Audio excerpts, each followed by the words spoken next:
Good evening, folks, and welcome along to another adventure. This time we head to Darlington, North Yorkshire for the 6th round of the 2022 VMO TCUK Championship powered by Pixelate.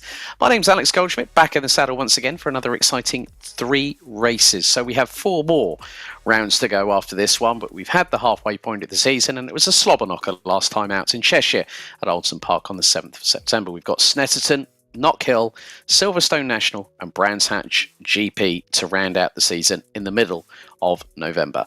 Croft opened back in 1965, then was closed for a time before being reinvigorated, and currently its configuration is 16 turns, just over 2.1 miles. From 1997, it has hosted the QuickFit British Touring Car Championship right up until the present day, along with British Formula 4. Along with that, TCR UK, British Formula 3 and British GT have also graced this circuit. So there you can see, Croft is the current round that we're on, the 22nd of September. The full 300 layout of Snetterton in Norfolk in the east of England will host round number 7. And that'll be 3 races apiece for the remaining rounds as well. Knockhill, so we go north of the border to Bonnie, Scotland on the 19th of October. Silverstone National, the penultimate round of the championship on the 2nd of November. And Brands Hatch GP, 16th of November 2022. Coming into this 6th round of the championship, Chris Butcher leads the standings on 193 points, ahead of the current reigning and defending champion, Dan Kell, who's on 176. Butcher has had 2 wins and 9 podiums to his credit. Dan Kell, 1 win and 4 podiums. Dan Herlock rounds out the top 3 with Luke Maguire and leading independence driver Matt Richards rounding out the top 5 positions. All of these drivers have at least secured 1 win apiece.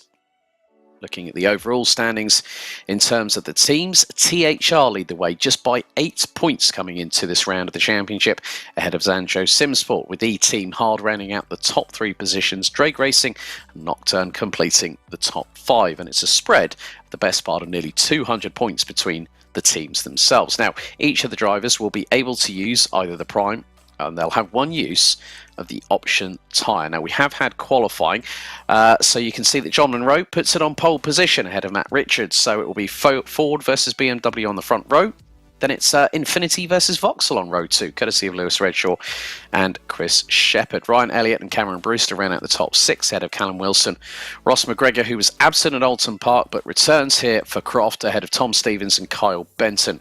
Now, there have been some penalties issued post Oldton Park, and Max Spooner was actually disqualified from qualifying. Mr. Doman got away with the warning. Sam Dowman got away with the warning. Tom Ely got a warning as well. Chris Butcher has a 5-place grid penalty. So does Callum Wilson. Dan Hyde. Sam Dowman also has a 5-place grid penalty, and so does Tom Ely. But the person who's got the most penalty points so far is Chris Shepherd, with 6 out of 8 so far. And qualifying having already been completed, we will have 3 races over the course of tonight's proceeding. We are waiting for those drivers, and it looks like there's going to be 22 that are showing on my current live timing at the moment, with Scott Morris rounding out everything on this as well. So it's going to be a lot of hard, fast action with corners such as Clervaux, Hawthorne Bend. You've got the complex, which is very, very tight indeed. So you go into a left-hander that goes into a double right and then a flat-out hairpin. And that hairpin is not going to be easy for the drivers to negotiate, especially when you're going 2 and 3 abreast like we've seen in previous seasons. But nevertheless, there is going to be plenty of racing action over the course of the 3 races tonight. And a big thank you to Steve Proudley jumping on as our broadcast producer for tonight's festivities. We will obviously have a chat with some of the drivers post race 3. So I'm really looking forward to finding out who's going to be top dog come the end of this at the moment. Now, looking at the amount of wins that we've had so far, several drivers have got 2 wins apiece. Ryan Elliott, John Monroe, Toby Davis, who's 6th in the championship standings. Matt Richards has got 2. So has current championship leader and previous TCUK champion in his own right, Chris Butcher, and that was back in the old Smile Power Racing days, if I remember correctly. There you can see the wild expanse of greenery around this circuit. And there are some very, very noticeable tyre barriers that these drivers are going to have to do their best to avoid. Now, if you're going to go 2 or 3 abreast at certain points of this circuit, it is not going to be easy. The current record lap holder is actually by a driver currently in Formula 1, who back in his F3 days set the lap record here. It was, of course, Mr. Sergio Perez from Mexico, also affectionately known as Checo, still working alongside current reigning and defending Formula 1 world champion Max Verstappen at Oracle Red Bull Racing. But we're here to concentrate on tin tops, and that's exactly what I like here. You will see, for those new to what has happened over the course of this 2022 season, as they are currently having warm-up at the moment, which is not that far from getting concluded. And Jakub Kowalski, as he's more commonly known, just under 60 seconds of the short warm-up. It's around about 5 minutes or so, and we will get them gridding up and readying themselves for tin top paint swapping.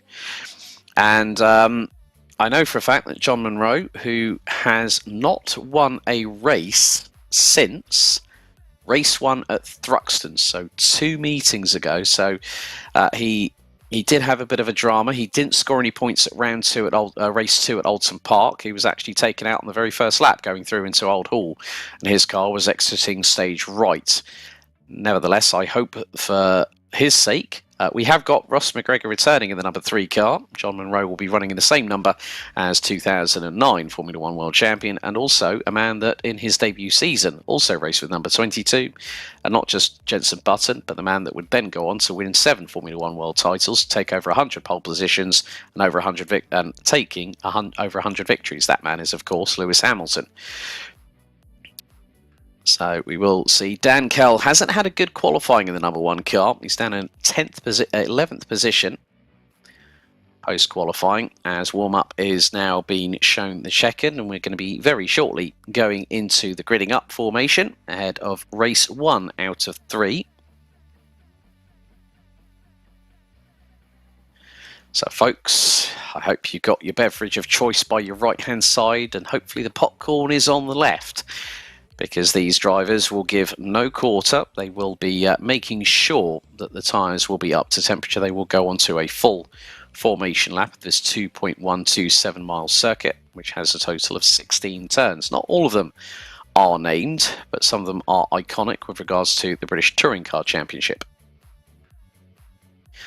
So for those wondering, the only genuine content that is used through R-Factor 2 are the drivers that are using not just a lot of the cars are modded, such as the BMW, such as the Ford Focus.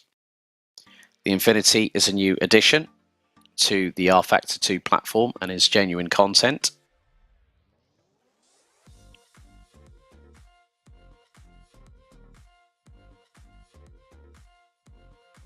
So I think very shortly we are about to get things underway for our first race out of 3. There they are, 15 laps per race, so just over 30, probably about 32 miles of racing, as you can start to see them all gridding up, ready to go racing at a moment's notice. And once the green flag drops, it will be blast off. It will be on the run down to Clairvaux, which is turn 1, and then they've really got to be on their A game. And we ride on board with our pole sitter, John Munro. There are the lights on the gantry right there. So Munro on pole, Matt Richards alongside.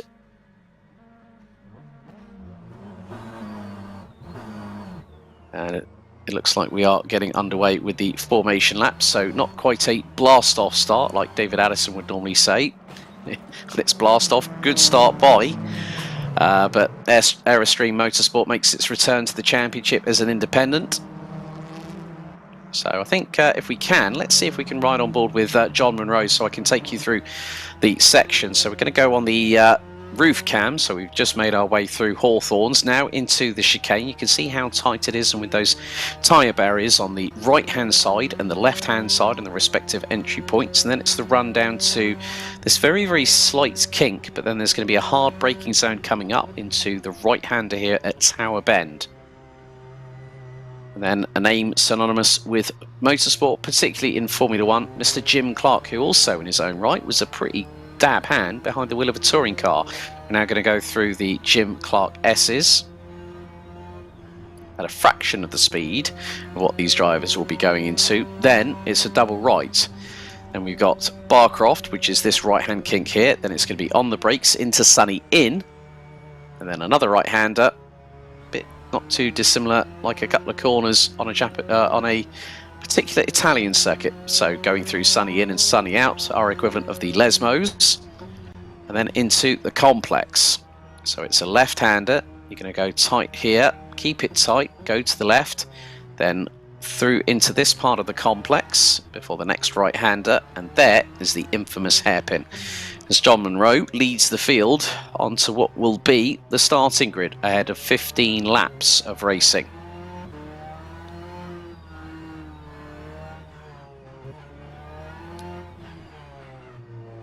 So it's going to be front-wheel drive Ford versus rear-wheel drive BMW, and BMW characteristically will have the very, very good launches off the start phase. Of course, we do have a few Subarus in the mix. The old Levorg GT, as Matt Richards now sitting on his grid position to the outside of John Munro, as we await for everyone to get into position ahead of the first of 15 laps. The top 12 will then have a reverse grid draw. So we are waiting with bated breath. Who's going to get the launch into Clairvaux for the first of 15 laps? And now the revs start to build. First gear engaged.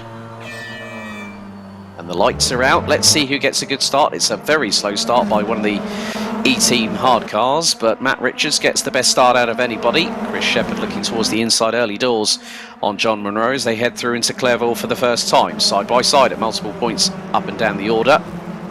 There's Tobias Blumschein a bit further down the back end of the field, around about 19th, but Matt Richards has already got a gap, and it's about 0.6 of a second. Push to pass being activated early. The likes of Ross McGregor, Chris Stevens, Tom Stevens, and Tobias Blumschein has had a big old off early doors, and that would have been coming through into the chicane just outside as they've gone through what will be Tower Bend. Now through the Jim Clark S's, push to pass being used by Chris Shepherd and John Munro in second and third respectively. Now Ryan Elliott gets in on the ante as Matt Richards instigates Cone Gate once again. But Dan Hutt in the TR powered by Geeks Energy crew rounds out the top 15 of the number 99 Subaru Levorg. He's got Chris Butcher right up his exhaust pipes at the moment. There is someone off to the left-hand side and nigh on stationary as Shepherd tries to close the gap to Richards early doors. So it's Airstream Racing leading E-Team hard as more positions trying to be gained up ahead as well. That is one of the Drake Racing Infinities around that has just had some contact. And there's another one, that's the Wilsman Racing car as John Munro has got Ryan Elliott to his immediate left-hand side as they complete lap number 1. Yellow out in sector number 3.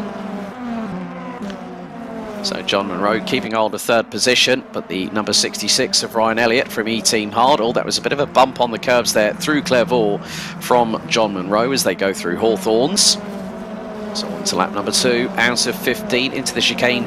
Massive amount of dust being kicked up as the top 4 use the push to pass. Richards as he goes through the Jim Clark S's and heads towards Croft, then relinquishes that push to pass. As in takes the finger off, or the thumb off the button. But Munro keeping Elliott at bay early doors in this second lap of this 15 lap encounter here at Croft. More dust being kicked up. You can see coming through the chicane coming out of Croft and heading into sunny in and sunny out. Munro going tight on the inside, so is Elliott. And so is Lewis Redshaw from the Drake Racing car, and I think it was Ben Willis that got turned around in the number 85 car. And he started in 14th position. But Richards still holds a comfortable gap of around what is now 0.7 of a second ahead of Shepherd. Yellow out in sector 3, so someone's had a bit of a drama as they come through. Richards instantly on the push to pass as he came out of the hairpin, and Richards puts in the fastest lap, 1 minute 25.758. But then Shepherd in second position, and Toby Davis, I've just been reliably informed, was the driver that had a bit of an off-track excursion, bringing out the yellows in sector number 3. But John Munro coming out of the chicane now using the push to pass. Tom Stevens and the THR number 28 also using the push to pass as once again they make their way through into what will be sunny in and sunny out, but Matt Richards holding on to that position, and he's got a gap of nearly his second over Chris Shepherd and has gone purple in sector number 1, well did go purple in sector number 1, that was until Callum Wilson in the Wilsman Racing 444 Infinity posted the fastest first sector of the race so far. Sector 1, we've got another yellow flag out, and Scott Morris has already retired after the opening salvo on the first lap. Another yellow out in sector number 1, so drivers really tripping over either themselves or each other. But Monroe, you can see all the telemetry, what gear they're selecting. So into the complex, second gear now up to third to get the traction, down to first gear for the hairpin, 30 miles an hour. That's like a residential area speed limit being exercised right there, but on the power. Third gear, 90 miles an hour in fourth, now up to 100 miles an hour in fifth gear. They'll hit sixth, probably hit around about 120 to 125 miles an hour before hitting the braking zone for Clairvaux. Bumping over the curbs goes John Monroe in towards Hawthorns. And John Monroe has got, oh, well, he's just been passed. Well, Monroe, I don't know if he's got a slight problem with that car of his.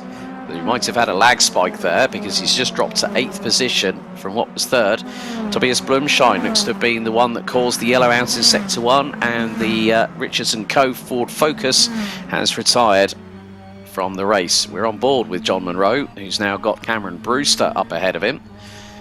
Brewster started in 6th position in the number 39 Drake Racing Infinity Q50. Piloted this year by the likes of Aidan Moffat and Dexter Patterson. Dexter Patterson, I still remember when he was running with the Sauber Academy in karting just a handful of years ago, but two Scotsmen running in the same team, running in the same car. As a good showing by the 444. Callum Wilson from Wilsman Racing rounding out the top 7, as Chris Shepherd looks to have closed that gap to Matt Richards for the race lead, as we're about to complete lap number 4 out of 15. So we're going to head on to lap 5, and Shepherd gets a better run coming out of the hairpin. Instantly, the number 11 E-Team Hard Vauxhall Astra goes on to the push to pass. Getting very, very, very close indeed. Shepherd might not look to nose it up the inside of Clairvaux, but through the chicane and through Hawthorns, he gets a better run. That BMW looks a bit bouncy through the chicane on the run into Hawthorns. And the yellow out in sector number 3, so someone else has had a drama. We still have 21 drivers, rounded out by the TR powered by Geeks Energy car, run by Johannes Leppitz in the number 15, in the number 40, who started in 15th position. He's actually ahead of Wilsman Racing's Sam Dowman. We're on board with Chris Shepherd in the E-Team Hard number 11 Vauxhall Astra. As through the chicanes, just look at the amount of curb that Matt Richards is using, and kicking up the dust with the right rear of that BMW 330iM Sport. Gap between them is just half a second. So don't forget, if you want to get involved, use the hashtags TCUK and VMO to show your support for your respective drivers. And we've also had a question, which game? It is R Factor 2 that is being used here. Sam Dowman trying to close up on Johannes Leppit, but the gap between them is about 3.8 seconds.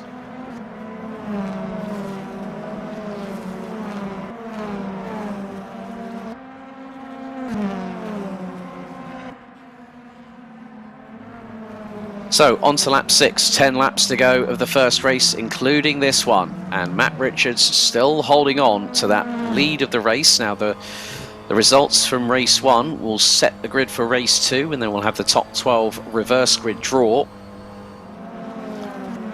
Chris Shepherd looking to close on in. That gap is getting closer and closer every time, every lap goes by. Shepherd a little bit closer in the braking zone as they go through Sunny In and into, well, what was would have been Sunny Out, as they're going to probably more than likely head into, I think it might have been Tower Bend that they've gone through, because they're just going through the Jim Clark S's and heading towards Barcroft. Now into what will be Sunny In, because they've just gone through Barcroft. Then the hard on the brakes, down from 4th gear to 3rd, 70 miles an hour.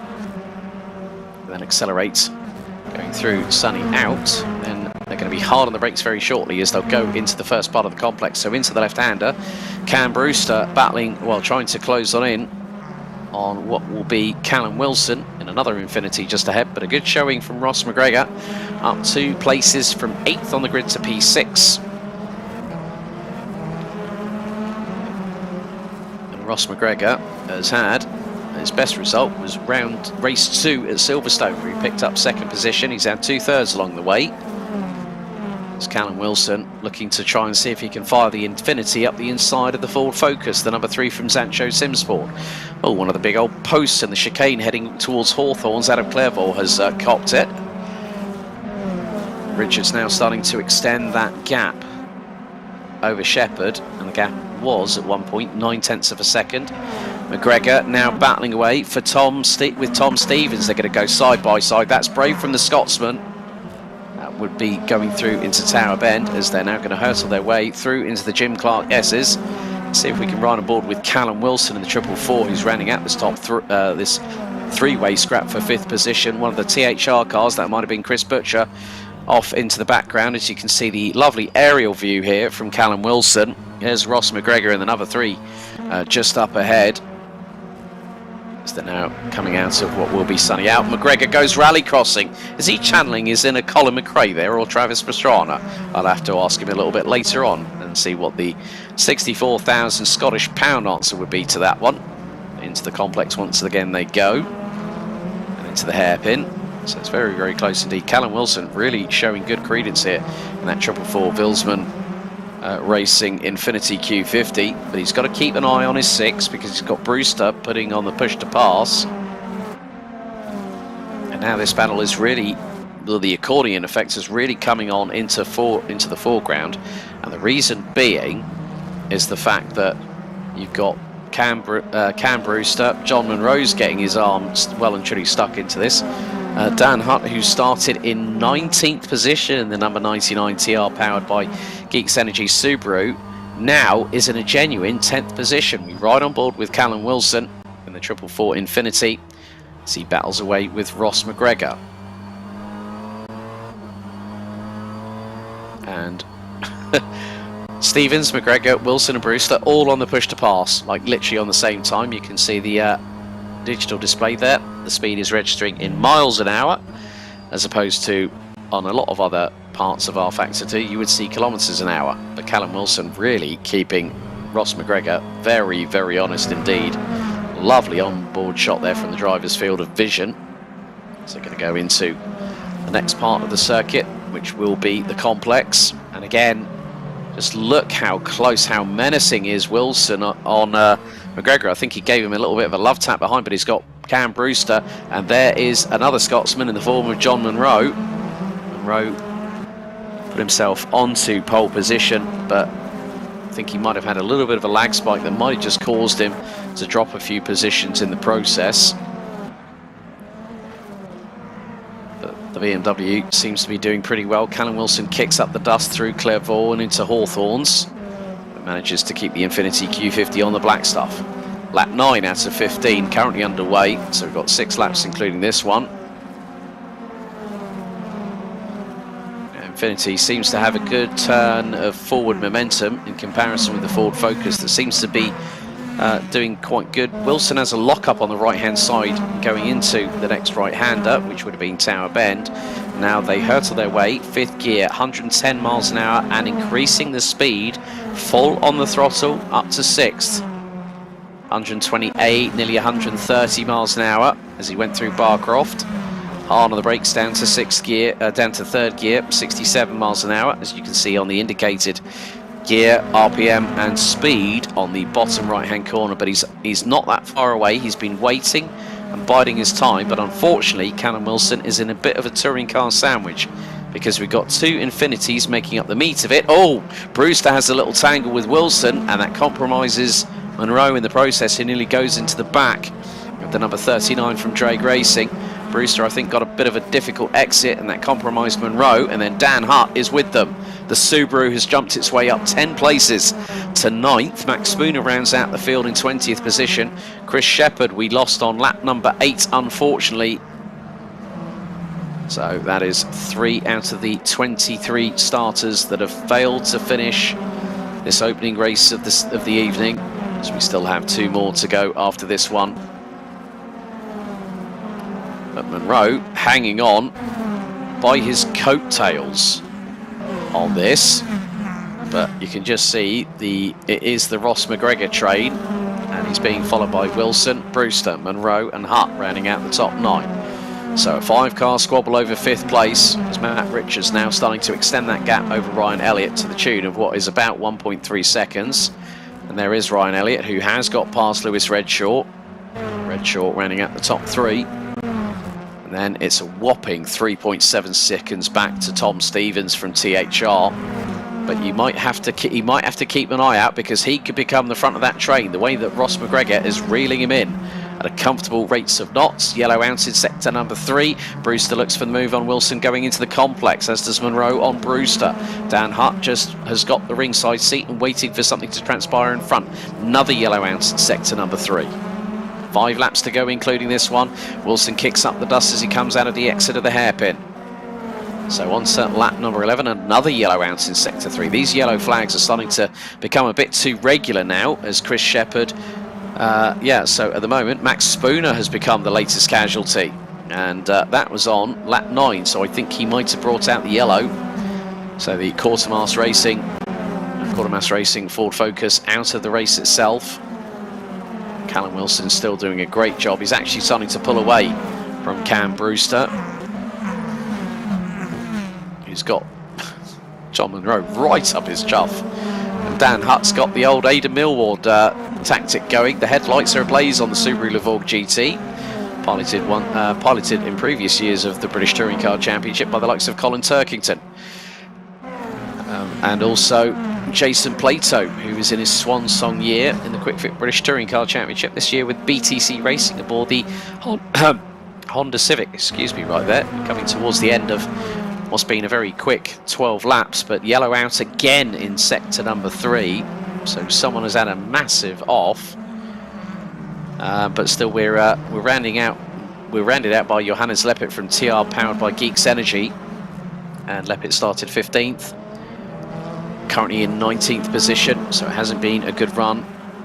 Vulcan Motorsports' Chris Cobbett, who started down in 21st in the number 44 car, now in 17th position, ahead of Sam Dowman from Vilsman Racing. Jakub Kowalski's had a bit of a stinker as well. He's down in 16th place, having started actually in 17th position. But this battle here, this battle royale, look at how close McGregor is now to Stevens. So Shepherd has now promoted pretty much everyone behind. Oh, bit of a kick up of dust by Dan Hutt there. And the Subaru Levorg loses a bit of ground to Don Monroe, but Ross McGregor gunning for 4th place. He's got to watch his 6, because he's got a Vauxhall Astra in front of him from THR in the form of Tom Stevens, and he's got Callum Wilson right behind him, as long with Cam Brewster. And Brewster looking for a move up the inside of Wilson. He goes onto the curbing, and Callum Wilson blocks it. Brewster runs wide. That could open the door for Monroe. And Monroe's taking advantage of it. The Ford has slungshot its way past. Nice move there by John Monroe, and all over the shop is the back end of Dan Hutt in the number 99 car and the Subaru Levorg. But what a drive from the 99 so far to get up into this position. Yellow ants again in sector number 3. So we're on the verge of completing lap number 12, and Matt Richards, well, if you're not talking about the leader enough, he's doing a damn fine job at the front of the field. Oh, a little bit of a touch between McGregor and Wilson going through the hairpin. Richards is now ahead by 2.5 seconds. Ryan Elliott does not really have an answer, but it will be a good showing for the number 66 from E-Team Hard. Ryan Elliott has picked up 2 wins, one at race 3 at Donington Park, and also last time out at race 1 at Oldton, before it all went downhill rather quickly for the driver. Into the chicane and out of Hawthorns once again. This battle is waging on like a good one. It's like someone's just lit the powder keg right now on bonfire night. It's John Monroe now sizing up a move on Callum Wilson. This is for 6th position. This will be very, very good for Sancho Simsport, because at the moment as things stand, the highest placed THR car is Tom Stevens in 4th. There's another yellow ounce in sector 3 as Wilson goes defensive on Monroe. We're on lap number 13 out of 15, so this plus 2 more laps remaining.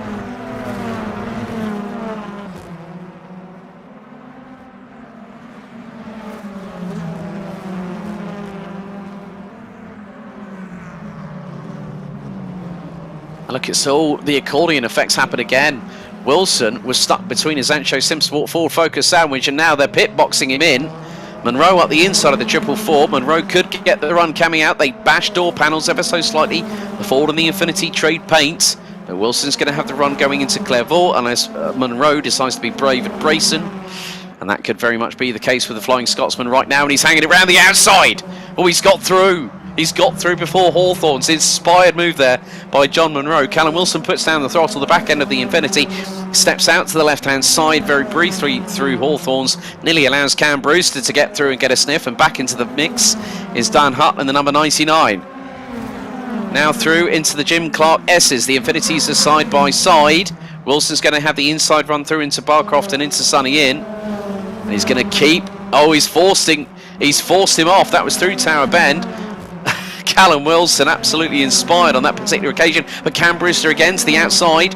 They're going to go, oh, the Infinity from Drake Racing goes sideways into now Barcroft, into Sunny Inn, and now Dan Hutt looks up the inside of Brewster. They nearly tangle. Brewster holds on to that 8th position. Oh my goodness me, has someone got a defibrillator on standby? Not for me, but probably the drivers. And now Monroe's gunning for McGregor. There's no love lost between the Scotsmen. They might be teammates. They are battling for position. And now Matt Richards brings it across the line once again. And it's the final lap of the race. It's been a textbook lights out to checkered flag performance, and it's all kicking off behind. Brewster and Wilson side by side again, coming out of the hairpin. Here we go, down into Clairvaux and into Hawthorne Bend. Wilson's going to have the inside run, but is Brewster going to take a page out of John Monroe's book going through? Well, he manages to get through before they even hit Clairvaux. He runs wide, Dan Hutt up the inside and nearly clatters into the tyre barriers. A little bit of a touch with the right rear of Callum Wilson going through to Hawthorne Bend and into the chicane. Now on the run down to Tower Bend. Dan Hutt nearly had the opportunity there for going for 8th place. Callum Wilson was quick to stick the Infinity where he needed to at the right moment, at the right place. Now Dan Hutt looking up the inside through into Tower Bend, and the Subaru's bouncing all over the shop.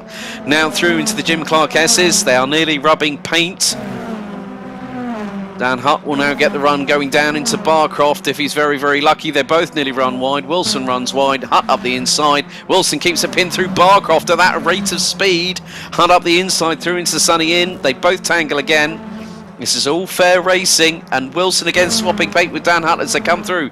Sunny out, but out of the final hairpin for the final time, lap number 15. It's been a destruction derby in terms of how he's controlled this race. Matt Richards takes the victory for race 1 here at Croft. Lewis Redshaw 1.5 seconds behind Ryan Elliott from E-Team Hard in the 66 rounds out in the top 3. Tom Stevens for THR will take 4th, but it's going to be a run to the line. And now I think one of the Sancho cars has lost out 6th position because McGregor has just taken 5th. Cameron Brewster outdrags John Monroe to the flag with the number 22 from Sancho Simsport taking 7th position. Callum Wilson in 8th place. Dan Hutt rounds out the top 9. Top 10 completed by THR's Chris Butcher. Dan Kell, the current championship leader, he's going to have to settle with 11th place. That's exactly where he started 15 laps ago. Daniel Hurlock from E-Team Hard rounds out the top 12 ahead of Toby Davis.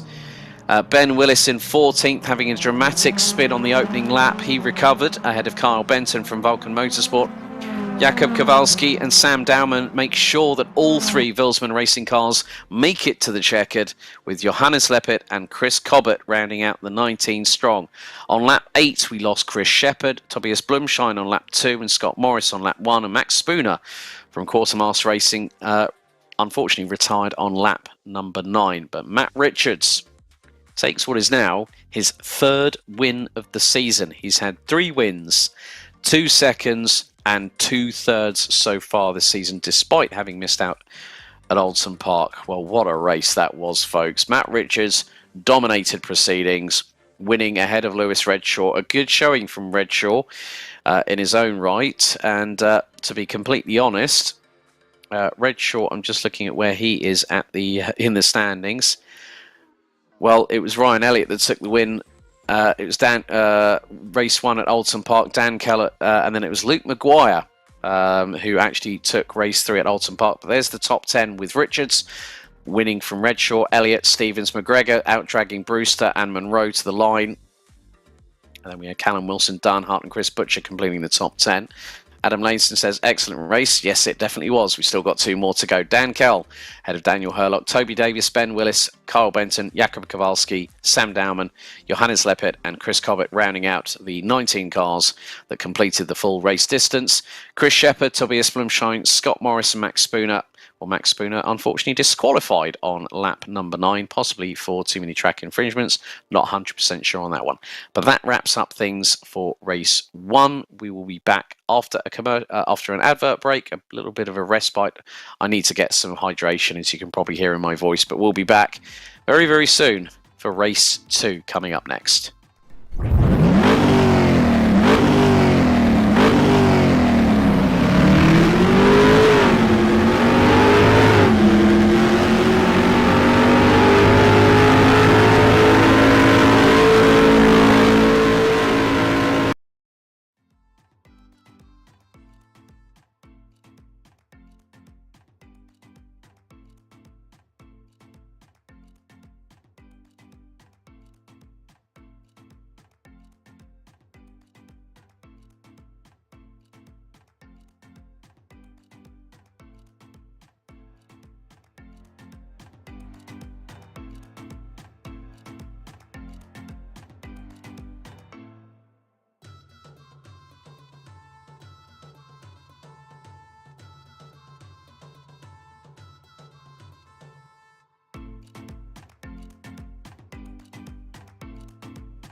Welcome back, ladies and gentlemen. After an exciting race number one, we've still got two more to go here at Croft for round 6, the 2022 VMO TCUK Championship powered by Pixelate. So Matt Richards took the opening win and becomes the most successful winningest driver in terms of race victories this season. That's the first time I've ever used that word in commentary. And also, in the process, set the fastest lap of the race, 1 minute 24.802. Finishing ahead of Drake Racing's Lewis Redshaw, who made up a position. Ryan Elliott also made up a couple of positions to round out the top 3. John Munro, however, would finish behind the likes of Ross McGregor and Cameron Brewster. McGregor made up 2 positions from 9th to finish 7th. Biggest mover was Chris Butcher, actually, in the race, making up a total of 11 positions. So started from 21st and finished in 10th place. That will give him no end of help, and he actually finished ahead of his main championship rival, Dan Kell, who completed the top 11. But great showing by Dan Hutt, who went up 9 positions over the course of the race, finishing in 9th, having started 18th. So the race will start as per the results of race number 1. So Matt Richards and Lewis Redshaw will be BMW versus Infinity on the front row of the grid, as they are getting ready, I think, to start on their formation lap. Ryan Elliott and Tom Stevens. It will be an all Vauxhall Astra, but it will be E-Team Hard versus THR on row 2. Ross McGregor and Cam Brewster. That'll be row number 3. John Munro and Callum Wilson. Row 4, Dan Hutt and Chris Butcher ran out the top 10, with Dan Kell and Daniel Hurlock rounding out row 6. Row 7 will be Toby Davis and Ben Willis. And then it will be Kyle Benton and Jakub Kowalski, followed by Sandauman, Johannes Leppert, Chris Cobbett, Chris Shepherd. It was the biggest casualty in terms of retirements. Tobias Blumschein, Scott Morris and Max Spooner. And apparently Max Spooner was unable to turn in, went off at turn 10 on lap 1, and then it pinged him and DQ'd him from the session after 9 laps. Might have been a possible game bug, not too sure on that one. As the drivers now go onto their formation lap, another 15 laps of this 2.127 mile circuit. So can Matt Richards make it 2 for 2 this evening? And at the moment, the only person who has won 2 races in a row on one solitary evening was actually at the season opener. Toby Davis took that honour at Donington Park. Races 1 and 2. He took not just 21 points for the race victory, but also picked up a point in the process for the fastest lap of the race, and that's exactly how many points Matt Richards scored on the last endeavour around this circuit. He pulled away after a handful of laps and made good his intentions. So can the BMW do 2 for 2? So Vauxhall have already done it, and oh, hang on a second. Max Spooner's already DNF before we've even got going. Whoops. He's going to have to sit by the sidelines again. So whether he's got a... and he's already asking for technical assistance. So this evening for Max Spooner in the number 63 has gone from bad to worse. And we haven't even gotten to the halfway point of this race. Another 15 laps await. So just over 30 plus miles. But the great battle that we had between the likes of Ross McGregor, Cam Brewster, John Munro, Callum Wilson and Dan Hutt in the latter stages, could we see the Chinese fireworks being lit up once again? Well, that will be a case of seeing how many laps it takes for that to develop. Could it be in the opening laps or as tyres come up to temperature? We'll find out as Matt Richards and Lewis Redshaw now start to try and get the additional bit of temperature in the brakes and the tyres before they line up on the grid. So pole position will be on the left hand side of the circuit. There's Toby Davis, who will start 13th. That's where he qualified in race 1, and that's where he finished in race 1. Can he make any amends in race 2? So there are the lights just ahead of us as we are on board with Matt Richards. We now switch to Toby Davis on the inside of row number 7. So it's Richards and Redshaw on the front row. BMW versus Infinity. Revs are building. Now the lights have gone out. Good start by Toby Davis. He got a really good launch in the front wheel drive Astra as they now head towards Clairvaux for the opening time. Matt Richards leading initially from what will be Tom Stevens from THR, who got an almighty leap, and Toby Davis has been spat out exit stage right, and that was why the yellow came out instantly in sector number 1. Richards already pulling a gap over Stevens to the tune of nearly 0.8 of a second as they make their way down to Tower Bend for the first time. Ryan Elliott holding station in 3rd ahead of Lewis Redshaw, who got jumped by the 2 in front of him. Now he's got Ross McGregor right up his exhaust pipes as the Infinity bounces over the curbs through Tower Bend as they now filter their way at high velocity through the Jim Clark S's. More dust being kicked up behind. Toby Davis now up into 19th, so he's already centred up a few people. He's done the old Daniel Ricciardo side of things, lick the stamp and send it. As Elliott now closing in on Stevens. Redshaw and McGregor waiting in the wing. Chris Butcher's got a nice good start as well. He's up from 10th, now up into what will be 6th position.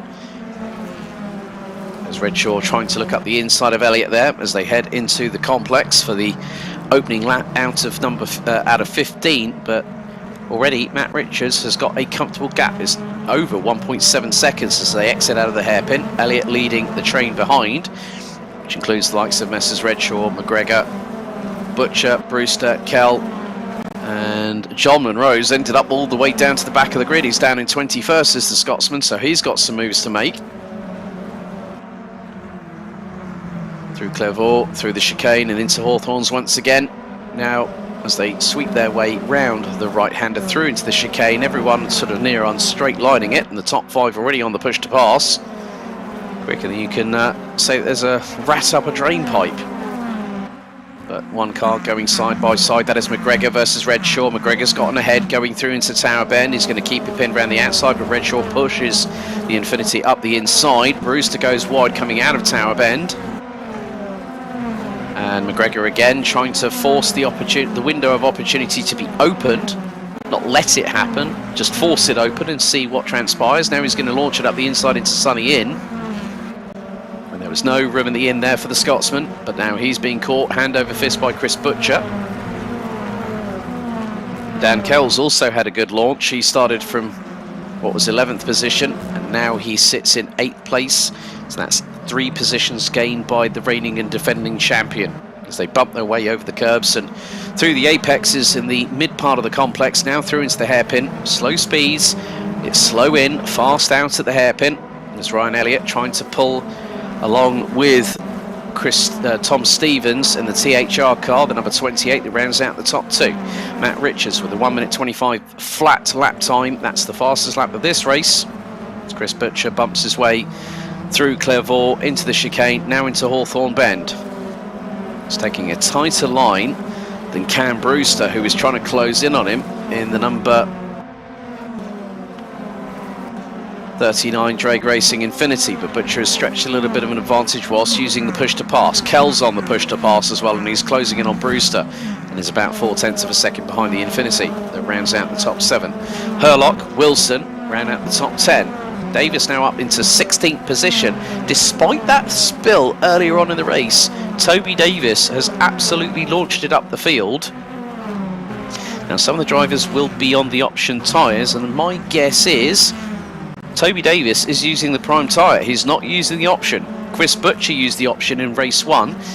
Callum Wilson at the moment is using the option in the final race of the evening, as are his 2 teammates, Sam Dowman and Jakub Kowalski. Kowalski now up into 14th, Dowman down in 17th as Wilson gets a near little touch from Chris Shepherd, and the back end of the Infinity steps out to the left-hand side through the complex. Ryan Elliott in the number 66 car.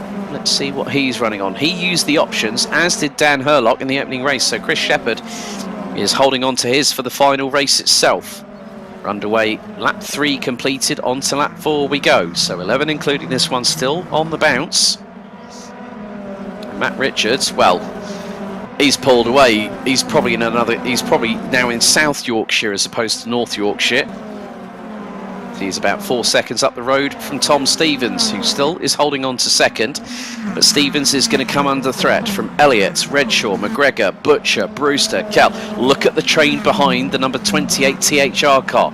Kowalski battling away And that is with Vulcan Motorsports, the Vulcan Motorsports BMW. That is Kyle Benton in the number 15, who's in 13th position. John Munro has recovered to 19th at the moment.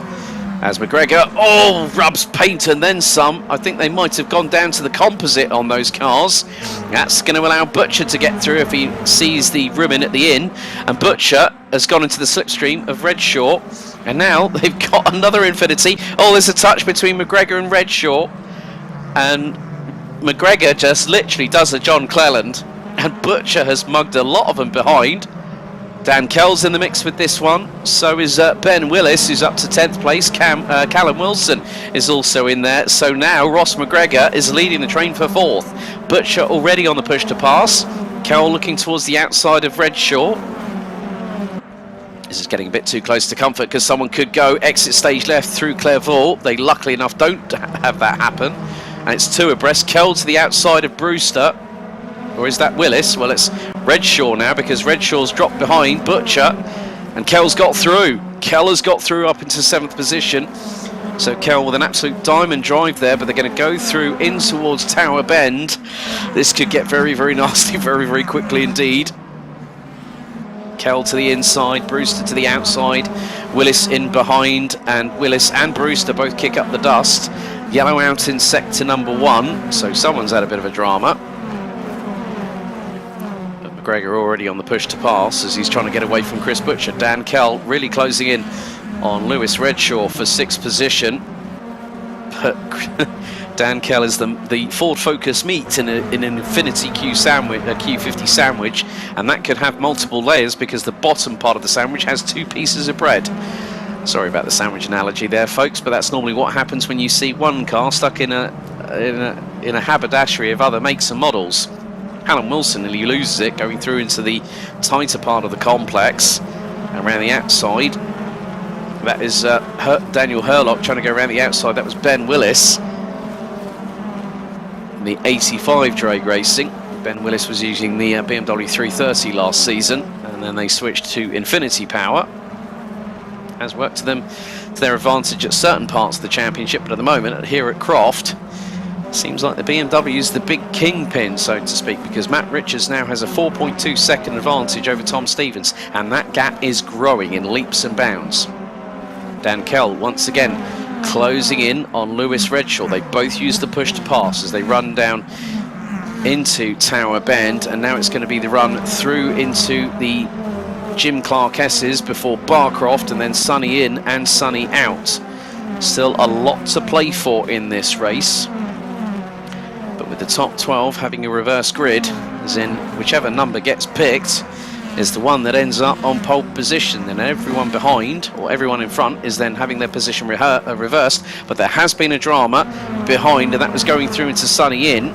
Callum Wilson's dropped all the way down to 17th position. He was running in 12th place. Carl Benton is in 12th now, ahead of Jakub Kowalski. We've got a yellow ounce in sector 2.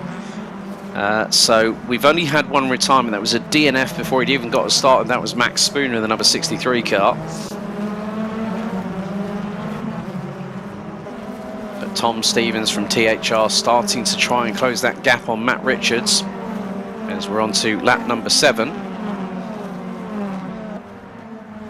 They hurt their way into Clairvaux. Yellow out in sector number 3. So, and Callum Wilson is out of the race. Callum Wilson, I think that might have been why the yellow was out in sector number 3. So the 444 from Vilsman Racing is out on the spot after 6 laps. Scott Morris has also come a cropper. So 2 cars out on the spot. And that was probably why we had the yellow out in sector number 3. Cam Brewster still trying to close on in. John Munro now up into 16th. He's got Kuba Kowalski up ahead. Kowalski and Wilson run in GTR 24H as part of the Glam Racing crew run by Maria Rinhack. But they do love their touring cars, to these boys as well. It's nice to get something a bit different from endurance racing. Sprint is just full out, guns blazing, balls to the wall, and it is no exception here. Cam Brewster and Ben Willis. Very much, well, Cam Brewster's got past his teammate Lewis Redshaw, and there is Dan Kell with Ben Willis. kick up of dust from Dan Kell, but keeps it pinned to the inside for the hairpin. This is going to be like a traffic jam on the N25, but Dan Kell pushing Willis wide. He puts 2 wheels on the grass, coming out of the hairpin and down the main straightaway. On to lap number 8 out of 15. Willis will get the run on Kell, I'm sure, into the braking zone, but he's got to watch out for his teammate just up ahead. In they go through Clairvaux. Kell has to keep it pinned to the outside. Can he get the undercut? He can do through Hawthorne Bend. Willis's Infinity goes, oh, they bang panels right on the apex of the chicane, and Kell just wide, but he manages to power out of the corner. He was flat chat, was Dan Kell, and all of a sudden, Daniel Hurlock has also gotten through as a direct result of that clash through the chicane. So Ben Willis drops from 8th to 10th at the drop of a hat.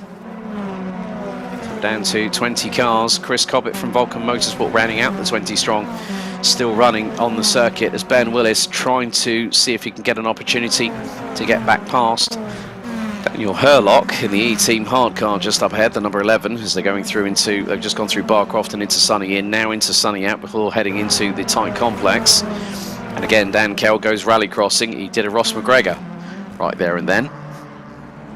As Ryan Elliott right on the back bumper of Tom Stevens, and Ross McGregor is not that far. Elliott sends it up the inside through the hairpin. The Astras now rub front wings, right front on the E-Team hard car, the left front on the THR car, as they now go down the main straightaway, both on the push to pass. Stevens is millimetres ahead as they head into Clairvaux as we start lap number 9 out of 15. McGregor is just waiting the wings to see if he can pick up the pieces of what happens in front. The Scotsman just holds back. Chris Butcher is now with them, so it is now the Tom Stevens train as they go through the chicane after exiting out of Hawthorns. Excuse me, now down to Tower Bend once again. McGregor looking to the outside. That's going to be brave, but then Elliott shuts the door, but then he leaves it wide open, and that was going to happen at some point, and Ryan Elliott has a tangle with Ross McGregor, and McGregor, I think, is slowing, and I think he's out. Kuba Kowalski is also out. He's just DNF'd in his own right, and Ross McGregor, that is probably going to be more than likely suspension damage for hitting the wall, and the Scotsman was running genuinely for 3rd place, and through that incident with Ryan Elliott, the Scotsman is out on the spot. So now that puts us down to what will be 18 drivers because Chris Cobbett is still circulating. So Ryan Elliott has really, well, he was involved in the incident with Dan Kell on race 2 at Alton Park last time out when they came over the start-finish straight and Elliott was into the barriers. Now it's the Zancho Simsport car that's ended in the barriers, and it's Ross McGregor. I'm sure that Ross McGregor will not be very happy about that one. But McGregor had gotten, he thought, quite a way in advance, but that is part and parcel of racing. Not too sure if Elliott has picked up any superficial damage, but Butcher has really got the run on teammate Tom Stevens. They are battling. It's THR versus THR, and Butcher's already on the push to pass before they even hit the chicane. He was actually flat chat with the push to pass on. Yellow Ants in sector number 2. So we're down to 18 runners and riders. And Chris Butcher sends it up the inside. That's through Tower Bend on Tom Stevens, and now takes 2nd position. Yellow Ants in sector number 2 as the 2 THR cars make their way through the Jim Clark S's once again on lap number 10 out of 15. And after this, it will be 5 laps to go. Matt Richards is on course. He's 6.3 seconds up the road from these 3 Vauxhall Astras plus an Infinity that have now made it into the top 5. Cam Brewster now rounds out the top 5 and is less than 3.5 tenths behind Ryan Elliott, and that Infinity looks quick. They're going to go into the next left-hander, into the complex. Brewster decides to think better of it. He's got to wait, maybe if he gets a chance through the Jim Clark S's, or maybe coming out of the chicane going down towards Tower Bend on the next lap will give him the opportunity he needs. So we'll have a back marker just up ahead. 5 laps to go as Richards has already crossed the stripe about 6.5 seconds ago. That is probably Chris Cobbett that I think might have just pulled into the pit lane in the Vulcan Motorsport number 44. Cam Brewster doing a sterling job. Finished P6 in the previous race, now in 4th place. This is all kicking off behind. Dan Kell trying to close on in on Lewis Redshaw. Looks like Chris Cobbett is serving a pit stop penalty for more than likely exceeding track limits. That'll be an in-game penalty that he will have received. So heading over 130 miles an hour. Dan Kell's just bump drafting on the back of Lewis Redshaw. They've got Daniel Hurlock not too far behind, along with the likes of Chris Shepherd and Ben Willis running out the top 10. So the first one was a doozy. This one's a slobber knocker. What's race 3 going to bring very, very soon?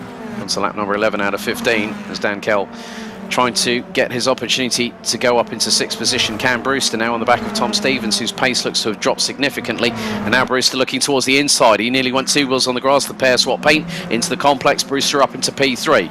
And there is Ryan Elliott trying to get his way through. And Stevens is very wise to that. And Stevens looks to the inside of Brewster going into the penultimate right-hander before the hairpin. Can Elliott get the undercut? A little bit of a touch between Brewster and Stevens. Stevens being the slight instigator of that one as we head on to lap number 12 out of 15. 4 laps to go. Butcher and Brewster on the push to pass. Gap between them is about 1.7 seconds. But Richards has done what he's needed to do, and this will put him onto 4 race victories this season. Really help him. I mean, the thing is, the closest independent will be Phil Morby, but Phil Morby not here tonight. He's otherwise engaged in other activities. You look at the amount of drivers that are put on the push to pass. 3rd, 4th, 5th, 6th, 7th, 8th and 9th, all at the same time, as Elliott now has got Stevens up his inside. Number 39 from THR retakes 3rd position.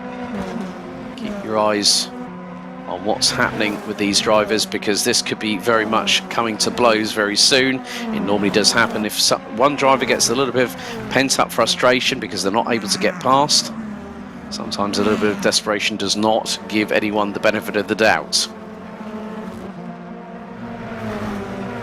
So Elliott again right on the back bumper, this time going into the complex. Elliott looking towards the outside of Stevens, looks to the inside, through into the left-hander going into the complex. We've got Dan Kell right up close and personal, and Kell is going to try and launch it. He might have a run. He nearly had a run on Elliott, who now has a look up the inside of Stevens. A little bit of a love tap from and another one, and it's 3 abreast coming out of the hairpin.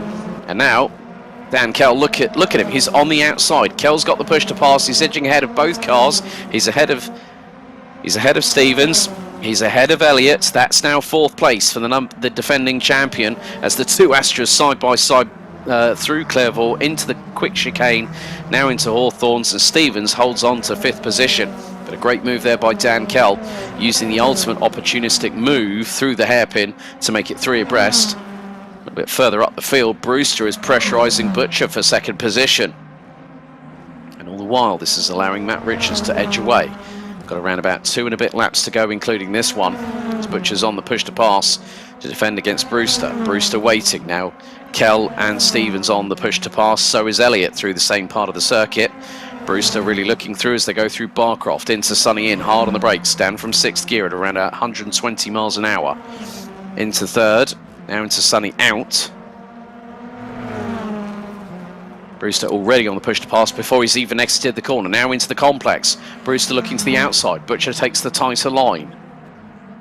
Brewster might have to wait until the hairpin if he can look to launch it correctly, but Butcher's not going to give him a sniff, nor give him the opportunity to have the big barn doors on the farm open wide right in front of him. And that's how defensive you need to be through the hairpin, as both Butcher and Brewster nearly side by side, both activating the push to pass at the same time. We go on to the penultimate lap of this race, and into Clairvaux for the 14th and penultimate time. Butcher still holds on going into Clairvaux ahead of Brewster, but Brewster is still giving pressure to the number 65 THR Vauxhall Astra. As already before they go out of Hawthorns, Butcher was straight on the push to pass like nobody's business, and then Brewster waited until after the chicane to then wind it up. Now into Tower Bend once again. Brewster, a little bit of a tighter line from the Infinity. It bumps over the curbs going through Tower Bend. Now one of the fastest parts of the circuit through the Jim Clark S's. 110 miles an hour. Now they'll go up into 6th gear. The best part of nearly 130 miles an hour will be reached when they hit the inside of Barcroft. 128 indicated on the speedometer for Cam Brewster into Sunny Inn once again. Matt Richards now 8.4 seconds ahead.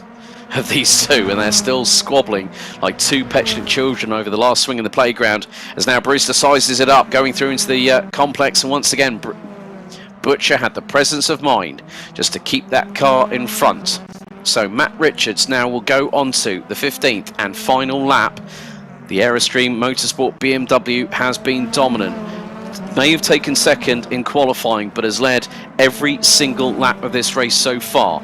Yellow out in sector number 1 as we go on to the 15th and final lap.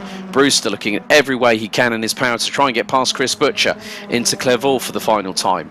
Now into Hawthorns. Butcher still ahead.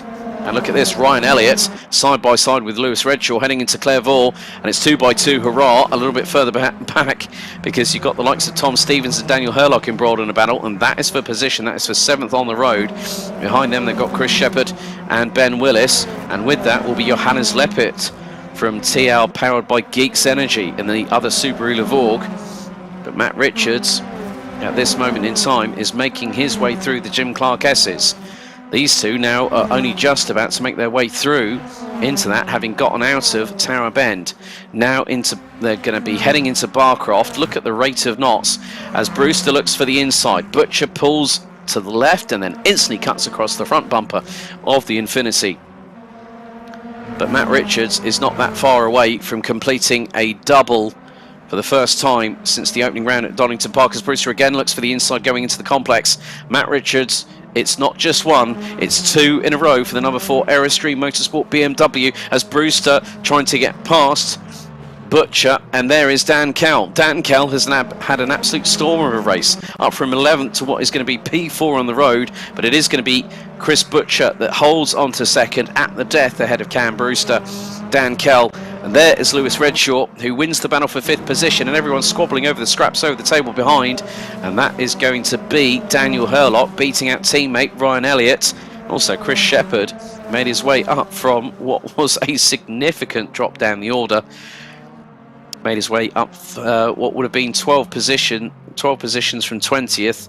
Ben Willis will crawl across the line in around about 16th place, but well, Matt Richards has been the standout driver so far this evening here at Croft. The BMW from Aerostream Motorsport has taken its second successive victory here tonight, becoming the only driver, apart from Toby Davis, to have done that so far this season. And what's more, statistically, it's also in the opening 2 races of the night. So Matt Richards wins race 2 here at Croft, bringing his winning ratio to 4 races so far this season. Chris Butcher holding on to second ahead of Cam Brewster. A great battle right up into the death, and they nearly opened the door, both of them, for Dan Kell, who rounded out the top 4. Lewis Redshaw took 5th place ahead of Daniel Hurlock, with Ryan Elliott, Chris Shepherd, Tom Stevens and Johannes Leppert having a great drive up to 10th position. Toby Davis in 11th ahead of John Monroe, who recovered to 12th position. A DNF for Tobias Blumschein meant that he would start down in 21st, but the Richards & Co. Ford Focus made its way up to 13th ahead of Dan Hutt, with Carl Benton rounding out the top 15 positions. Ben Willis, Sam Dowman and Chris Cobbett were the last of the classified finishers. Cobbett actually copping a penalty in the pits after a track limits excursion meant he got an in-game penalty, with Ross McGregor, Jakob Kowalski, Scott Morris, Callum Wilson out of the race at various points. So lap 8 for McGregor, lap 8 for Kowalski, Morris and Wilson out on lap 5, and Max Spooner actually not able to take the start. So that is race 2 out of 3 here at Croft. We're going to go to a brief intermission, and race 3 is coming up next, folks. We're going to find out who's going to be our pole sitter after what has been a fantastic 2 races so far.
The tension builds ahead of the third and final race here for round 6 of the 2022 TCUK Championship, powered by Pixelate. Alex Goldschmidt in the commentary box and Steve Proudie on the cameras.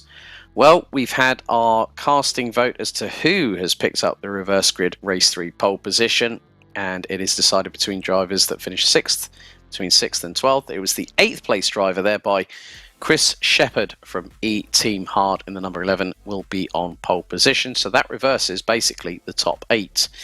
So what it will mean is that the top 3 positions are locked out by E-Team Hard. So it'll be Chris Shepherd, Ryan Elliott and Daniel Hurlock on the top 3. Lewis Redshaw will be the highest place of the drag racing cars in 4th, ahead of championship defending champion Dan Kell. Cameron Brewster, Chris Butcher and Matt Richards will round out the top 8, and then everyone is exactly where they finished last time on race 2. And hopefully for Max Spooner, maybe third time's a charm, because he had a DQ in the first race, wasn't able to start race 2. Hopefully his technical issues have been sorted out before race number 3, as we are literally going to be more than likely on the formation lap ahead of this third 15 lap race around this 2.127 mile circuit. But can Matt Richards from 8th on the grid make it 3 in a row? It'll be the first time this season somebody will have done it. But as we know, with touring car racing, anything can happen, and if you are stuck at the bottom part of the top 10, beware of what might transpire, because that unpredictability factor in touring car racing normally does rear its ugly head, and quite significantly. So it looks like the drivers are on their formation lap, as Chris Shepherd will lead the field around the circuit.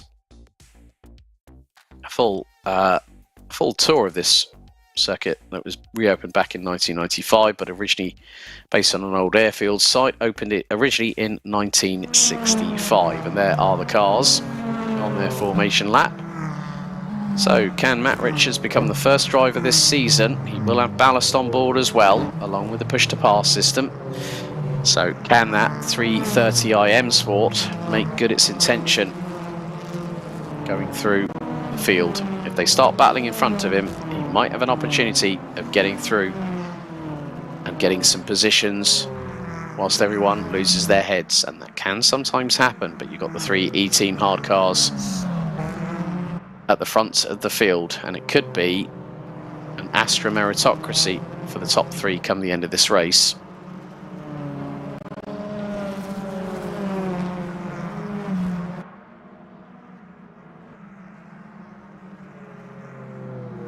So they're going to make their way now through the first part of the complex. And, oh dearie me, Max Spooner, I think, has had lightning strike twice. He's had a Quartermaster Motorsport car, has shouted for help, and I don't think, yep, there you go, another DNF for Max Spooner. His evening has not gone well at all, I'm afraid. But the drivers now starting to line up. It's going to be an E-Team Hard car on first, second and third position as the grid now starts making its way onto the start-finish straight. So 15 more laps to decide who will be. Will we have 2 race winners tonight, or will we have three race wins for 1 driver? What can Matt Richards do from 8th on the grid? We're about to find out momentarily. As the revs start to build, the lights go out, and Shepherd and Elliott line astern, side by side, as they head towards Clairvaux for the first time of asking. Elliott will get the run into the corner, pull alongside, but bumps over the curbs. Shepherd stays ahead, as Matt Richards already up to 6th place. And there's been a massive calamity behind. I think Chris Butcher went very, very wide indeed. And Matt Richards might have been the instigator for that one. Not 100% sure. Really couldn't catch what happened. And I think that maybe John Monroe might have been a part of that incident. So very, very difficult to see, but it just goes to show how quickly things can kick off. But Matt Richards now starting to chase down the 4 in front. Now, if he does win this race, the thing is, will that result stand? It's going to be down to whatever happens when protests get filed in. All the results called by myself this evening have been provisional. Now, the race director and the race stewarding panel will look through this with a fine-tooth comb. But Shepherd leads from Elliott, Herlock. So E-Team Hard lock out the top three. Drag Racing's Lewis Redshaw in fourth in the Affinity as he gets a bit tail happy going through the last right-hander at the complex, but he's going to open the barn doors wide. Matt Richards up the inside in the number 4 car. The number 24 starts pulling ahead. Richards and Redshaw at the same time use the push to pass.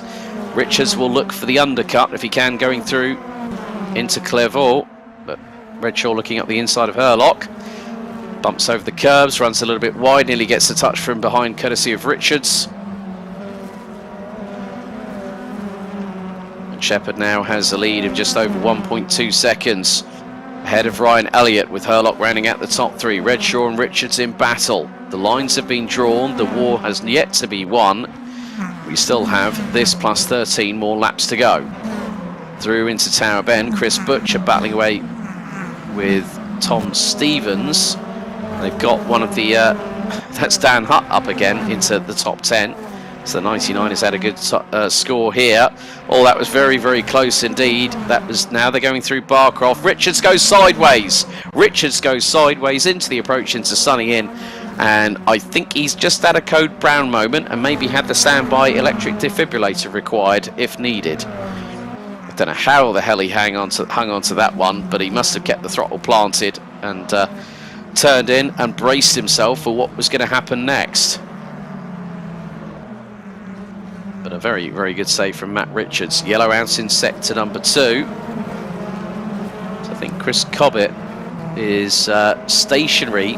That will be going into Sunny out, so that could be a retirement on the spot. Max Spooner not even making it to the start line again. Lewis Redshaw looking up the inside of Dan Herlock into Clairvaux, and he nearly tangles with the E-Team Hard Vauxhall Astra, but they managed to make it through, going through into Hawthorne Bend. Matt Richards now, well, he just hit the throttle and the tail end kicked out to the left-hand side, but now he's starting to close in and has got the push to pass activated. So the rundown into Tower Bend through the kink. And Richards to the outside, swaps paint with Redshaw. Now they're going to come out of Tower Bend and go through the Jim Clark S's, increasing speed, 5th gear, 100 miles an hour and climbing. Elliott and Herlock on the push to pass. Redshaw was not, neither was Richards. Into Barcroft at 130 miles an hour at 6th gear, hard on the brakes. Down to 3rd, 70 miles an hour through Sunny Inn. Now they're going to accelerate going through the midway point as, oh, that was very, very wide for one of the Vilsman cars. And that was probably Kuba Kowalski in the number 9 car behind Dan Hutt in the number 99, who rounds out the top 10 and has the headlights flash lighting up again, and this time it's on Chris Butcher. So we're about to complete lap 3 out of 15 very shortly. So we've got another 12 laps to go as Lewis Redshaw and Matt Richards closing in on Daniel Herlock from E-Team Hard. It's still a lockout for the E-Team Hard crew at this early stage of the race, but Redshaw pulls to the inside of Herlock. Into Clairvaux, can't get the job done. Richards gets the overspeed. Look at the overspeed on that BMW, that was incredible. But Richards knew where to place the car. And now the top. So it just goes to show how quickly that BMW can go through a corner. But he seems to be losing a bit of top end because of the fact that if he's got that ballast on board, you can see he's locking up the brakes on the right rear. Redshaw gets tail happy going through Tower Bend. Lap 4 out of 15, pretty much halfway done and dusted, and Richards is losing time to them. And now he's got Ross McGregor, so Matt Richards will not, at this rate, the way that Shepherd's got a massive country lead to the point of 3.3 seconds, Richards will have to try and keep himself in the top 5. So no driver so far this season will have secured 3 victories in one evening.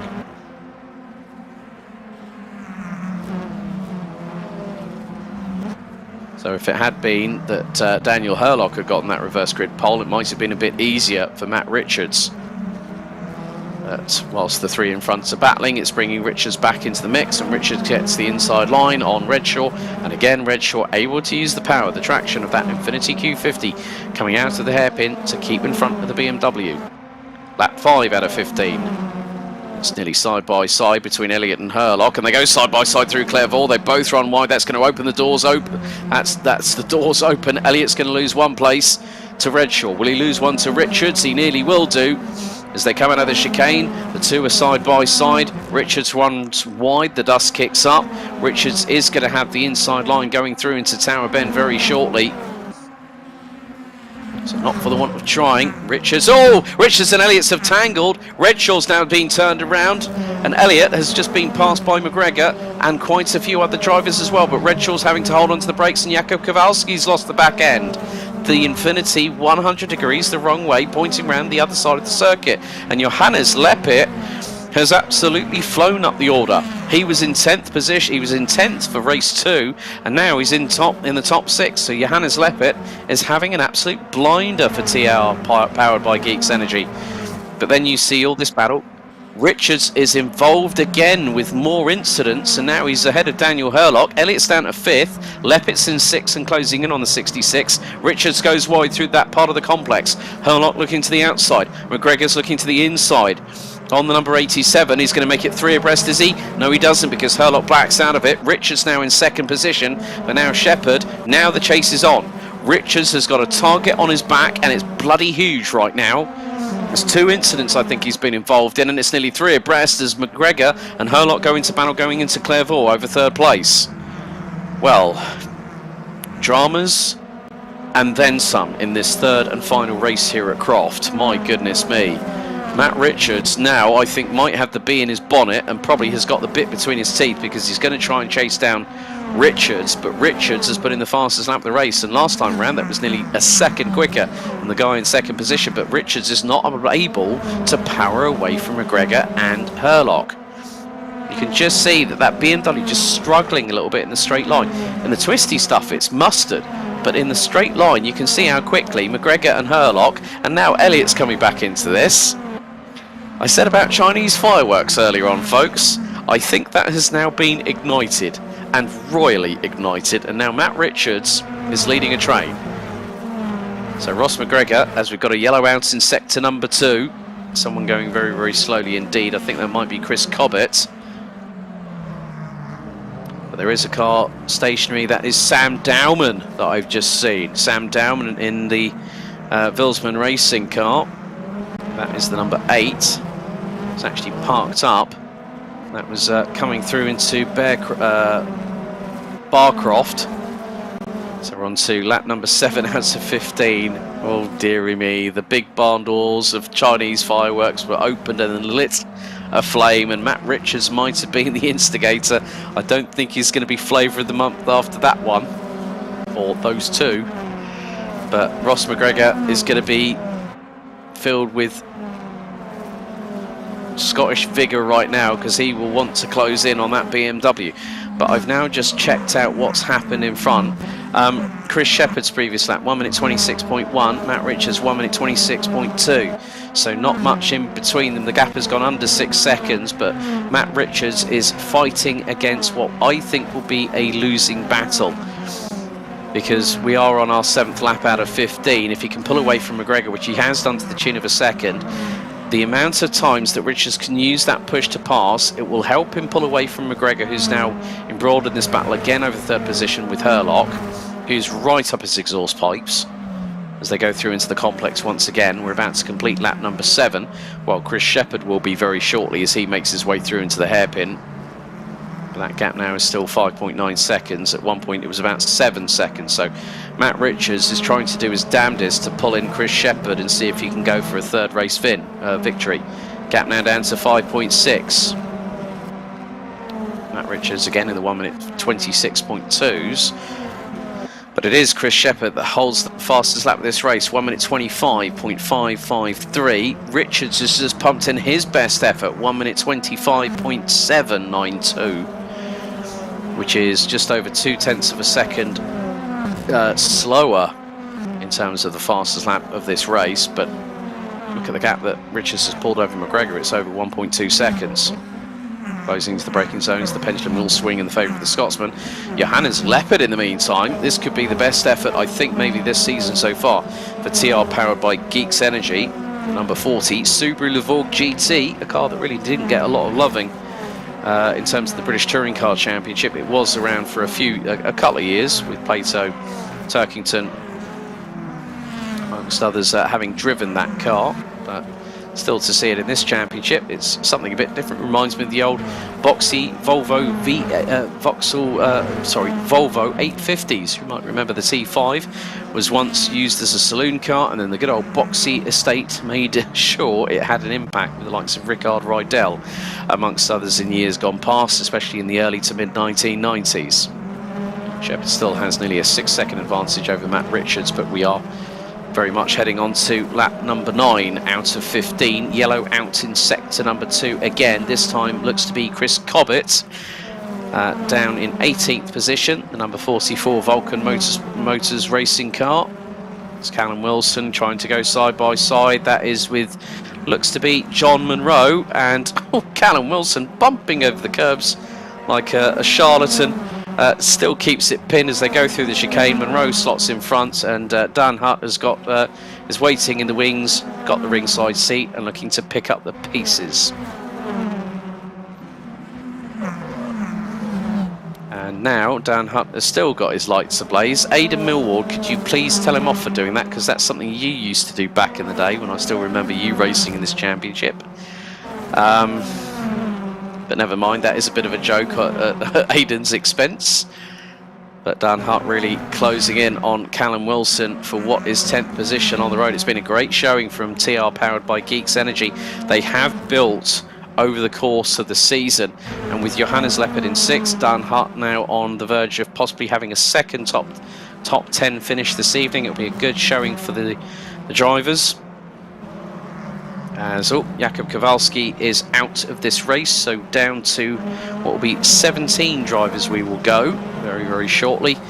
So now we head on to lap number 10 out of 15. 6 to go, including this one. And Ryan Elliott still chasing down teammate Daniel Hurlop, but Chris Shepherd is leading, and his lead has been further extended. He's got it up to just under 7 seconds over Matt Richards. Matt Richards not going to get the three-peat tonight, I'm afraid. And I'm wondering what the banter's going to be like in the in the lounge topic here in the Discord post-race. There's going to be a lot of words exchanged, I think.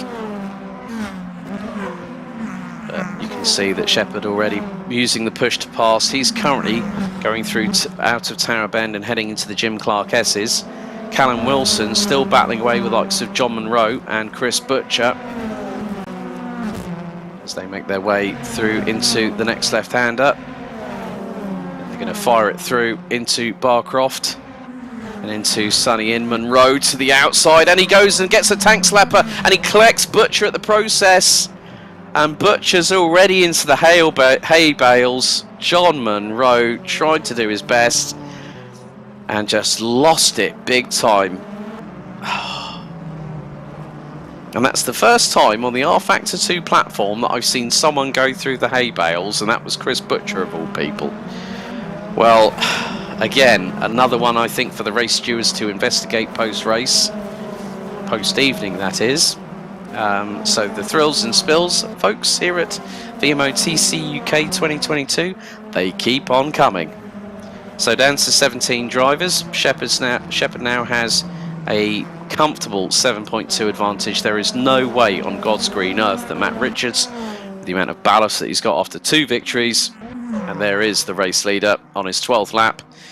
He's making his way through Tower Bend and then heading into the infamous Jim Clark S's. There's Ross McGregor, now trying to close on in, looking at the lap times between him and Matt Richards.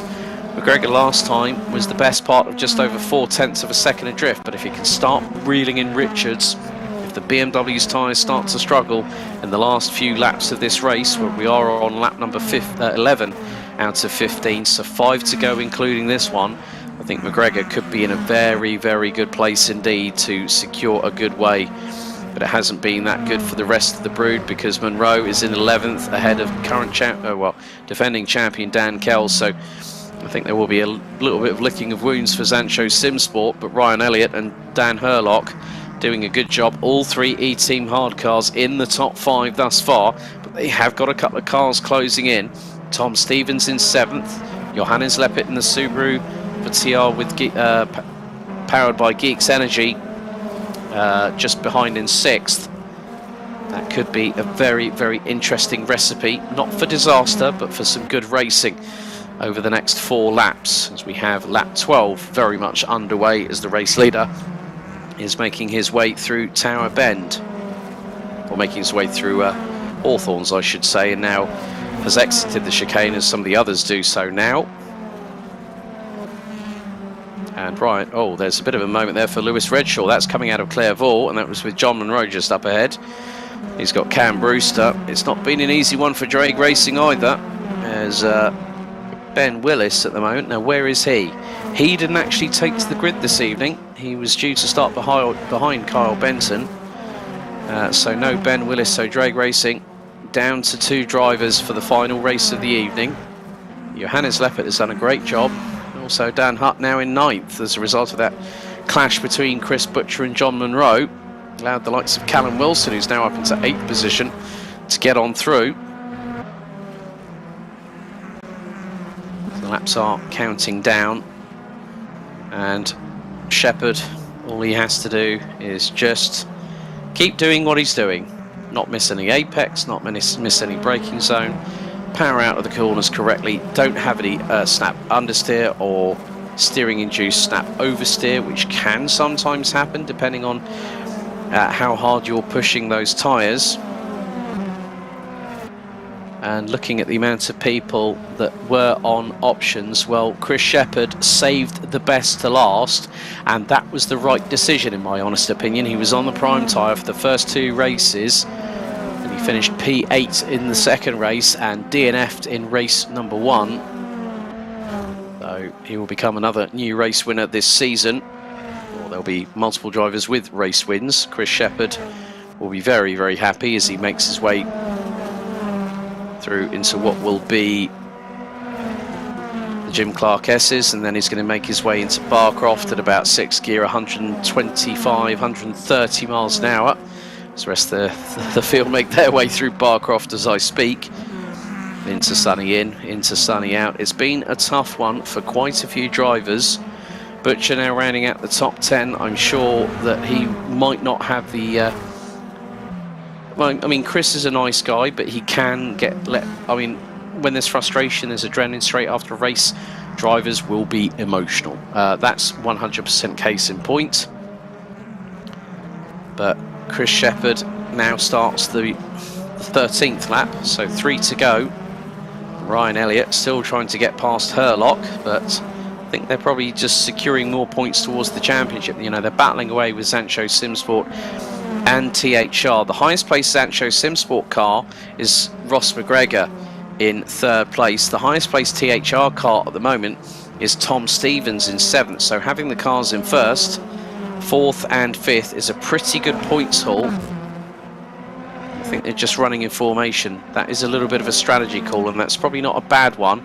Don't want to see it where both Herlock and Elliott come to blows. But if one says, well, look, can I get past you because I'm faster? That might be helpful in terms of the championship for the respective drivers. But as a team, they will want to keep that very much case in point, because Johannes Lepit is the leading TR powered by Geeks Energy car, because Scott Morris is already out of the race, and Dan Hutt has got the other car in the top 9. So some good points haul for that team, who are a bit further down the field than they would probably like, but nevertheless, with 4 more race evenings still to go here in the 2022 VMO TCUK Championship, powered by Pixelate, with Snetterton, Knockhill, Silverstone National and Brands Hatch GP rounding out the season. Cam Brewster is in 15th, and he's battling away with, that's Kyle Benton. That's very, very close going into the complex, but the leader is now on the final race lap.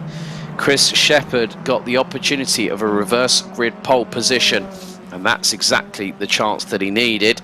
As now, well, keep your eyes on Johannes Leppert, because Dan Herlock and Ryan Elliott are really being put under the kibosh by the TR powered by Geeks Energy Subaru Levorg GT as they come out of the chicane for the final time. Elliott goes onto the grass, kicks up the dirt behind, and Shepherd, as I see it, is making his way through Tower Bend for what's going to be the 15th and final time, not including the formation lap. We've had one complete lap of the circuit, spanning 2.127 miles in length. But Herlock going on the push to pass, Elliott just keeping in the slipstream. Johannes Leppert will want to keep himself in 6th position and secure very good points for TR, powered by Geeks Energy.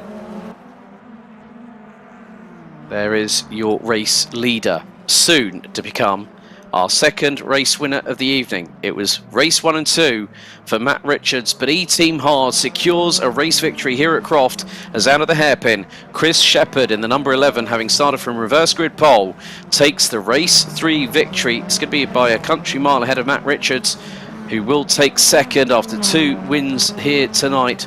Ross McGregor will take P3, but Herlock and Elliott round out the top 5 with E-Team Hard as Callum Wilson ends up in 7th position. Who was that going wide? That was Tom Stevens.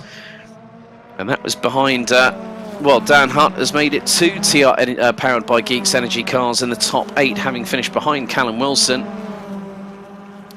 Tom Stevens and Chris Butcher make it through to the top 10. Unfortunately, Toby Davis retiring on lap 5 along with Sam Dowman, and only one of the Vilsman Racing cars made it to the end of this race. So Chris Shepherd takes race 3 victory here tonight at Croft. The championship moves on to Snetterton in just a couple of weeks' time on the 5th of October 2022 for round 7. Another 3 races at the Snetterton 300 circuit in Prospect. But Chris Shepherd wins race 3 ahead of Matt Richards, a double race winner here tonight, the only person since Toby Davis at the season opener at Donington Park on the 29th of June, having that dubious honour. Ross McGregor from Zancho Simsport rounds out the top 3 ahead of Daniel Herlock, Ryan Elliott, Johannes Leppert, Callum Wilson, Dan Hutt, Tom Stevens, Chris Butcher rounding out the top 10. John Monroe taking 11th ahead of Lewis Redshaw, Dan Kell, Cameron Brewster, Kyle Benton, Tobias Blumschein and Chris Cobbett bringing up the rear, a lap off of the leaders. On lap 8, we lost Jakub Kowalski with Sam Dowman and Toby Davis on lap 5, and Scott Morris, unfortunately, retiring on lap number 3. So we will wait to see if I get a chance to speak to any of the drivers this evening. But folks, that ends the racing action here tonight. It has been a very, very long evening. And I'm just having a quick check in the Ryan Elliott giving Chris Shepherd his due credence, giving us four-wheel drive some hope in life is what he said. So, yeah. Well, actually, we have got our first interviewee, and he's already in the waiting room. Let's bring him in. From THR, let's bring in Chris Butcher.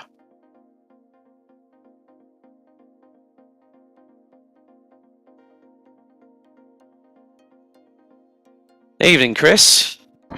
Good evening. I'm going to say this: the racing tonight has been rather Robust. fruity. Well, fruity, I think, is probably the. I'm not going to use the words of David Croft, where he always goes, "Oh, this looks a bit tasty." It was rather fruity at times, wasn't it? Yeah, it definitely was, particularly in race 3. I think that's the first time I've ever seen in TCUK someone ending up through the hay bales, and it just so happened to be you. It's typical, isn't it? I mean, the thing. Go on, take it. Let's look at it from your perspective, because I'm going to bring in the man very, very soon after I've had a chat with you to see his side of the story. What happened when John Monroe just completely had a tank slapper and lost it, and then you ended up being on the receiving end? I mean, obviously, John was trying really hard to get through. He was a lot quicker than me, because I think he was ballast free, and he'd tried it there a couple of laps. So I was sort of wise to the move. So I covered the inside, and so he tried the outside, but it's it's really tricky there at the best of times. If you're not on the ideal line for the braking zone, then you've really got to have your wits about you. And I think obviously he just sort of lost the rear, because the rear is really, it's a fast right-hander. The braking zone is literally just after the corner, so the rear's sort of completely unloaded, and I guess that caught him out. But it wasn't an easy race evening for you. I mean, we had a chat about this, didn't we, at Alton Park, and you said that we think that the Astra was going to struggle. It did struggle quite a bit. I mean, it's not been the best evening for you, but you still got a P2 in race 2, so there's something to shout and scream about, isn't there? Yeah, do you know what? It was a little bit better than expected, to be honest with you. I kind of I didn't have the best qualifying because I had a game issue, which meant I had to leave and rejoin, so I probably lost a few attempts there. So I really only got one lap in, and I unfortunately picked up a grid penalty from Alton Park as well. So I was pretty much starting at the back, and I was thinking, this is sort of whole race event over sort of thing. What on earth am I going to get out of this? But the racing gods were sort of looking down on me in race 1, because everybody just seemed to sort of bin it off of the circuit in front of me. So it wasn't too bad. So to pick up a podium and points finishes in all 3 races, I'd say is a good sort of exercise in damage limitation. And I think I finished ahead of Kel in all 3 races, who, if I remember rightly, I think was my closest rival in the championship. I don't know if he still is, but that was obviously key. And I've got to say thank you to Toby and Tom as well, because they put a lot of work last night in trying to fix the issues with the setup, and I think we got somewhere close.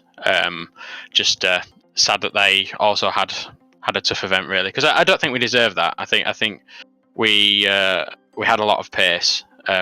We just didn't sort of get it all together, really.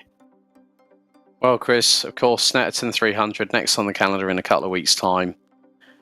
It's also going to be a tricky circuit. Long straights, sweeping right-handers, especially going into Riches. But then the tight technical parts on the infield might help the Vauxhall Astra's prowess in terms of handling. But the straight line speed is going to be a bit difficult for you guys in the Astra, isn't it? The main thing with the straight line speed, I think, is the weight. To be honest with you, I think the front wheel drive and rear wheel drive cars are fairly even on that. I think what's really hurting us at the moment is the game update that I think I touched on last time, and where they've just sort of totally changed how the tire heating works. So that's it's the same for all cars, but because in the front wheel drive cars, you've obviously got the front axle doing all of the traction and all of the work, basically. It really hammers the tires, so the rear wheel drive cars can manage that a little bit better. There's part of me that thinks that the league's going to have to look at some sort of balance, because not to take away from Matt's performance, because he's a very good driver, but I think even though Croft is a bit of a rear wheel drive circuit, I think the advantage they had was a little bit too much, to be honest. So I think that's something that the league's going to have to look at closely. Okay, well, Chris, thanks very much for talking to me tonight, mate. Well done on your P2 in race 2, and let's see what Snetterton brings in a couple of weeks' time. Thanks very much, Alex. Right, well, as I say that, Chris Butcher exits the room, and hello, John Monroe. Hello, how's it going? You've been in the trenches tonight, haven't you? Tell me about it. I'm gutted with race 3, to be honest, because it hadn't been a good round anyway for me. Just I had pole position, which was good, and then race 1 I had great tyre wear, it was looking good, I was sitting in the top 3, and then I had 3 screen freezes in the space of 30 seconds, so I went from top 3 to about 9th or 10th, which wasn't great. But yeah, it was okay. And then race 2, I tried to leave enough room on the inside for my teammate and ended up hitting a bollard, which is concrete inside it, which is not good. It was a good recovery run up to the top 12 again with damage, but yeah.